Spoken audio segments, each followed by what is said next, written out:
J'ai l'impression que ma libido n'est pas normale. J'ai peur que la relation se dégrade entre mon épouse et moi.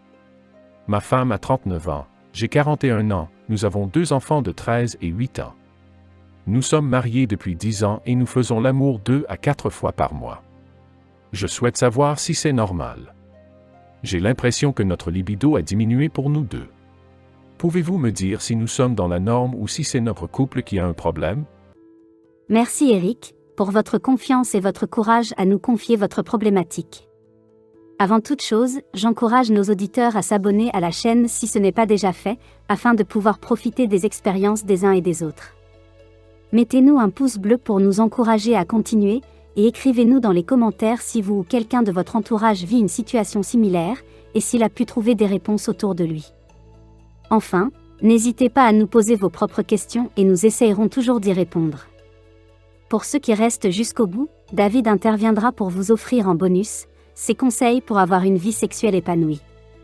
Mon cher Eric, ne vous inquiétez pas, si vous faites l'amour 2 à 4 fois par mois, cela ne signifie pas nécessairement que vous avez un problème médical ou de santé. En effet, la fréquence des rapports sexuels varie d'une personne à l'autre et peut être influencée par plusieurs facteurs, tels que les hormones, la fatigue, le stress, ou encore la qualité de la relation. Par ailleurs, je me demande si la fréquence des rapports peut être qualifiée de normale ou pas.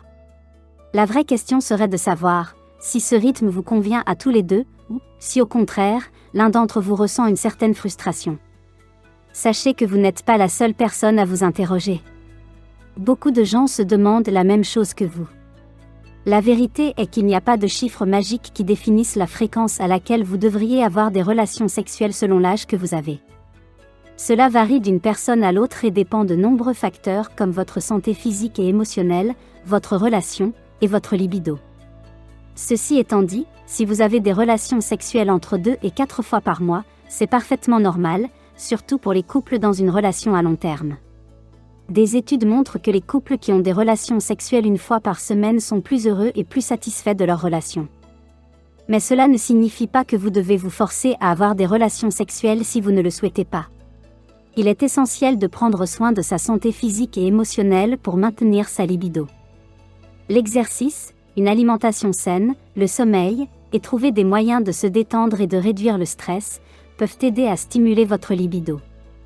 Ainsi, au lieu de vous soucier de la fréquence à laquelle vous devriez avoir des relations sexuelles, concentrez-vous sur l'établissement d'un lien émotionnel et physique fort avec votre partenaire.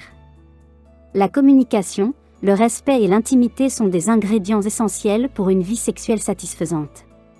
Malgré tout, une récente enquête réalisée sur un échantillon de la population a révélé ces quelques chiffres qui pourront vous permettre de vous rassurer. Les jeunes de 20 ans auraient 112 rapports sexuels par an, soit une moyenne de 2 rapports par semaine. Cela s'explique par une libido plus élevée liée à leur jeune âge que l'on associe aussi à une meilleure santé. Les personnes de 30 ans se situeraient plus proches des 80 rapports par an, soit moins de 2 fois par semaine. Cela s'explique par cette période charnière de leur vie, durant laquelle ils s'orientent un peu plus sur des projets de vie sur le long terme. Carrière professionnelle, concubinage, mariage et arrivée des premiers enfants. Ils ont plus de responsabilités et leur vie sexuelle n'est plus leur priorité. Nous arrivons à présent aux personnes de votre âge. Mais avant cela, je me permets simplement de vous rappeler qu'il est important pour nous de nous soutenir en mettant un pouce bleu, en vous abonnant, et en nous laissant un commentaire pour nous partager vos expériences personnelles. Les quarantenaires passent souvent par cette fameuse crise de la quarantaine. Arrivent également les premiers signes de la ménopause chez certaines femmes. Le nombre de rapports sexuels diminue assez souvent à cette période de la vie chez le plus grand nombre. L'étude recensait environ 70 rapports par an, ce qui représente une baisse d'environ 10% par rapport aux trentenaires. Pour les 50 ans et plus, ils se retrouvent libérés de leurs contraintes de parentalité et de leurs responsabilités quotidiennes. Après 50 ans, les hommes et les femmes deviennent plus aventureux et insouciants, ils décident de profiter de la vie avec plaisir et retrouvent une sexualité à toute épreuve. Il est important de noter que tous ces chiffres sont à prendre au second degré, et ne restent que des moyennes, ils ne définissent en aucun cas la réalité de la vie. Le plus important est de se sentir pleinement épanoui en restant à l'écoute de ses propres besoins. Ce qui se passe dans le lit des voisins ne doit pas vous influencer. Un rapport sexuel doit rester consentant et respectueux des limites de chaque partenaire, il doit être source de désir, de partage mutuel. Gardez à l'esprit que ce n'est pas la quantité mais bien la qualité des échanges avec votre partenaire qui reste le plus important. Mon cher David, c'est à toi, je te laisse la parole car je crois que nos abonnés attendent avec impatience tes conseils que j'ai promis en bonus. Merci ma chère Inès. Comme toujours, vous avez ce regard féminin et cette sensibilité sans pareil. Quel flatteur ce David. Les auditeurs vous adorent. Je fais de mon mieux. D'ailleurs, chers auditeurs et auditrices, n'oubliez pas de vous abonner afin de nous encourager à continuer, mettez un pouce vers le haut, et partagez-nous vos questions, auxquelles nous ne manquerons pas de répondre dans notre prochaine Minute des abonnés. Donc voici en bonus, comme promis, mes quelques conseils pour avoir une vie sexuelle épanouie. Prenez votre temps.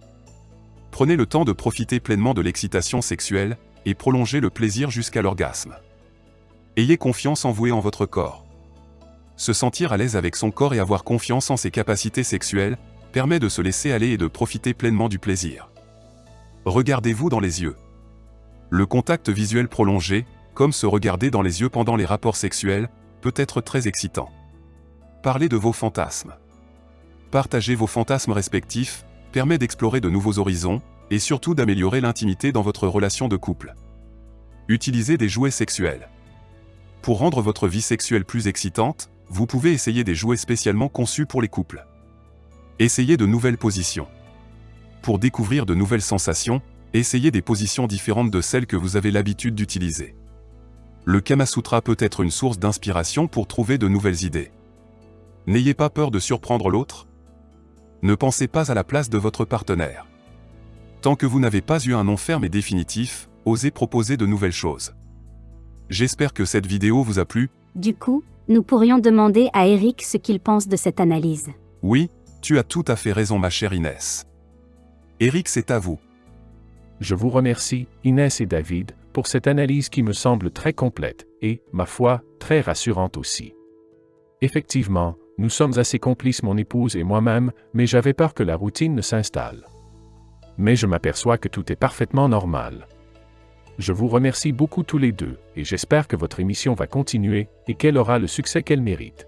Merci Eric, merci David, au revoir à tous. Nous attendons vos questions avec impatience, et d'ici là, prenez soin de vous.